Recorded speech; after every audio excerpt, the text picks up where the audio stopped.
Hey legends, we have a very different buy, hold, sell this week. There's so much going on with so many players out that, to be honest, really throws the normal pattern of what a normal buy, hold, or sell would necessarily be. So with all of that in mind, we are mixing it up a little bit this week and doing things a little bit differently. So with that in mind, let's get into it. Alrighty, so I'm going to start with the sells this week. There's just so damn many of them. And we'll go left to right here, but you've got Mitch Moses out for 10 to 12 weeks, which is insane. And that causes a whole bunch of changes at the Eels, and we'll talk about those in a minute. You've then got Collins out for 2 to 4 weeks. Tuapiki, look, he's probably out for a week, but you've got CNK looming, so the real question is what do they do with him? Does he have a spot in the 17? And logic suggests that maybe he just doesn't, which is a little bit sad because he's been a pretty decent player,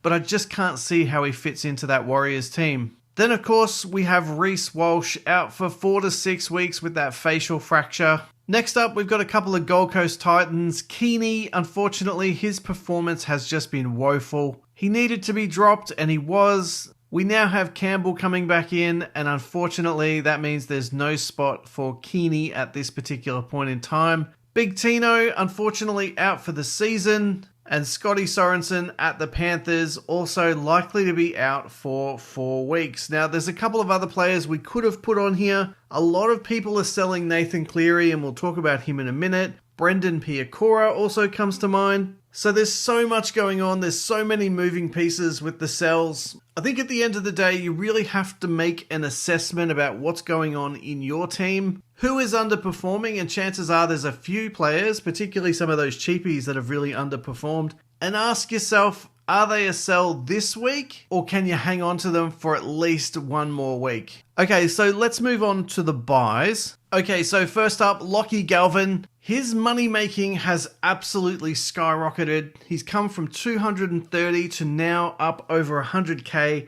and sits at 333,000 with a negative 13 break even. He will continue to absolutely make a fortune. And if he keeps scoring around that 60 mark, then the sky is the absolute limit for Lockie Galvin. So if you don't have him in, it's not too late. Look, he's 333k. He's pumping out 60s. This is a guy that I think you really have to have in your team. And in a year where halves haven't necessarily fired, having a cheapie in the halves pumping out 60s, he's definitely a must-have at this point in time, no question about that. Now, as you can see there, he's currently pumping out a 0.64 ppm. That'll just continue to improve as his confidence also builds. He's owned by nearly 32% of fantasy players. And again, he is this week's most traded in player. So, if you're not on him yet, definitely jump on him very soon. Okay, let's keep moving. Okay, so next up we've got Api Coruscant. Now last week he was absolutely phenomenal. 676k, up 49k this week. He currently sits at a 23 break even and has a 0.69 ppm, owned by just under 11% of fantasy players and pumped out a ridiculous 74 in round 3. And he's this week's third most traded in player for very good reasons. And I must admit, I'm having a little bit of FOMO on Api. I went Lussick, and given Lussick's 28 this week, I'm definitely having regrets on that purchase. So if I didn't have problems elsewhere, I definitely would be considering Api Coruscant this week. And from my point of view, he is no doubt one to watch. Let's keep moving. Okay, so next up, I've got a couple of guys here for the Eels. Now, first up, Blaze Talagi. He's available for us in the centre, but interestingly, he'll be playing the 5/8 role at the Eels. He currently sits at 261k, so up 31,000 in his first week, with a 2 break even. So he's another player that's looking like he is going to make us an absolute fortune, provided he gets both the minutes, which looks pretty solid,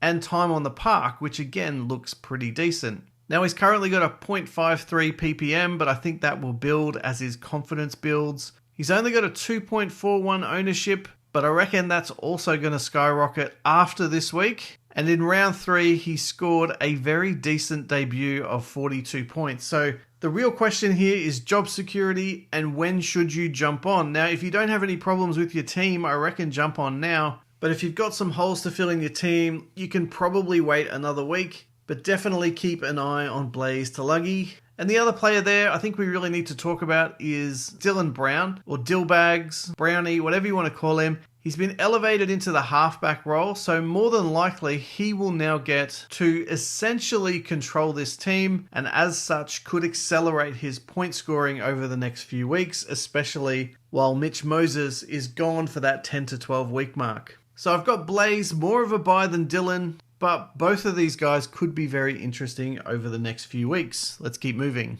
Okay, next up, Kai Pearce-Paul. It really looks like he's cemented an 80-minute role, and I think that's the important and critical part here. He's 549k, so not cheap. He is up 30k this week. He does have a decent 22 break even, and he's scoring at a 0.67 ppm. He is a pod at 1.2% ownership. I'm not anticipating that that's going to go up too much this week. Now, he scored a 61, very respectable round 3 score, and is definitely someone on my radar for maybe the next week or two. He's obviously a POM. There's no chance he's going to play State of Origin. So when we think about buy coverage over the next couple of weeks, I reckon you could do a lot worse than Kai Pearce-Paul, so let's keep moving. Now, Jamal Fogarty is my FOMO guy. I really wished that I had have picked him up in week 1. I think he's gone up over 100k now, 707k, up 34k in the last week alone, and sits at a 33 break even with a 0.64 ppm. Just over 14% ownership.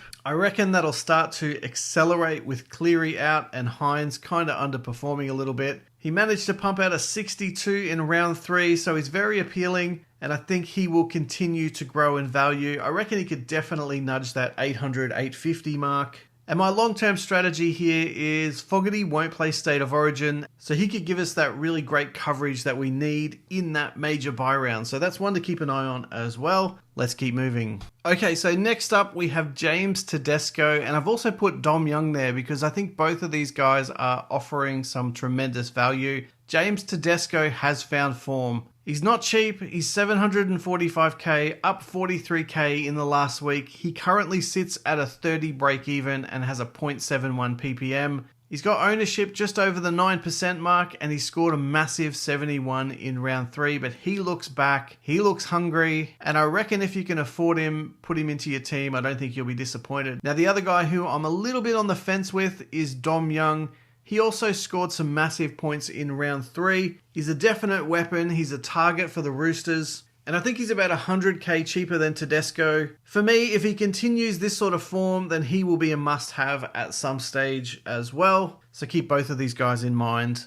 And for me, they are both a buy really. But James Tedesco is a player that I think most people won't want to miss out on. Let's keep moving. Okay, so next up is a player that I'm considering getting in this week, Tommy Trbojevic. Now, he's available at wing fullback, obviously. 670k, up the 3k. His break even is currently 46, and that's exactly what he scored in round 3. Currently owned by less than 18% of fantasy players, and he has a 0.63 ppm. Now, the thing I reckon about Tommy Turbo is he has been a little bit lucky, so not scoring the big weight of tries, but I reckon it's close. I reckon it's really, really close. And I just have this feeling with Tommy Turbo that he's not too far away from those plus 60, plus 70 scores. And when he starts doing that, that 670k price point will absolutely skyrocket. Maybe it's a bit of wishful thinking, but I just have this feeling he's very, very close to a massive score and could go big. He's looking good. The Sea Eagles are a much better team this year. And for me, Tommy Turbo is probably the player that I'm going to bring in this week, because my wing fullbacks are looking pretty damn ordinary. Now, the other guy in the background there is Jacob Kiraz. Now, I was tempted, but it's never usually good advice to chase last week's points. So if you're going to go with a Jacob Kiraz, tread lightly. He had a massive score last week, but the scores in week 1 and week 2 were pretty damn ordinary. So if you're going to go with a Jacob Kiraz, just be on the lookout for that, because he could bite you a little bit. For me, I want to see a bit of consistency from Kiraz. He's a great player, but for me, not just yet, but one to watch for sure. Let's keep moving. Okay, so onto the holds. Now, there's probably a whole bunch of players that we can talk about in this hold section, but I think the rule this week, with so many of our guns, so many superstars, so many point scorers actually out, I reckon if they've got a green dot, you should just keep them, hold them for another week. I think most of these players are likely to make money. I know Ben Trebojevic, really disappointing score, but he'll continue to make money this week, or at least hold his value.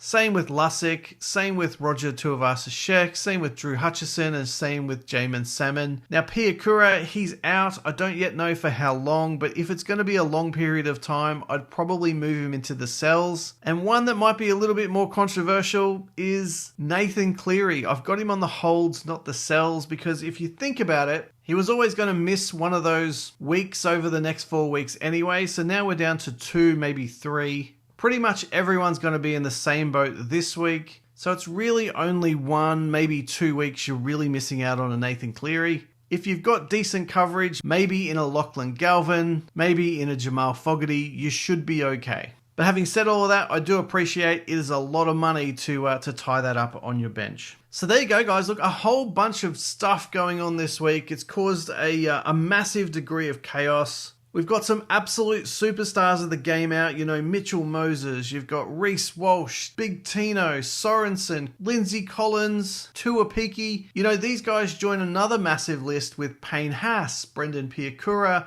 Nathan Cleary. I think I worked it out that I've got about $3.6 million of players not playing this weekend if you include some of the Storm boys, so absolutely crazy stuff. Anyway, guys, look, if you've liked today's video, you know what to do. Smash that like button for me. If you are new to the channel, don't forget to subscribe. And as always, guys, get involved in the conversation via the comment section down below. And I'll see you all in the next video.